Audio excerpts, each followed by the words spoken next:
So this is the final recording about mindset, and it's really more about mindset than just mindset. It's about systems.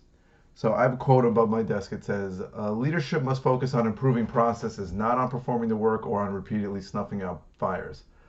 Quality products and services, a stable staff, and profitability are the result of quality systems that underlie them, not the reverse." Systems are everything, and you have to get into your mind that most of the time the difference between successful people and non-successful people is that they've systemized it. They've set up systems for it to work. Systems don't mean everything works perfectly. It means that if something falls out or a problem happens, there's a system to correct it, and there's a system for it to go right.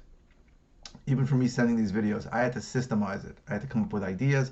I had to make a time to do it, and that's the system that gets these videos out, and those are the systems that make a business work. If you're flipping, which means wholesaling or rehabbing in the New York area, you got to set up systems. In the beginning, it's going to be lead generation. That's going to be important, and we're going to talk about systems a lot and more about it. But you need to get in your head that if you just half-ass it and you do try to do this and try to do that, and we did that for a while, that's not a system. A system means that you have a process that's documented.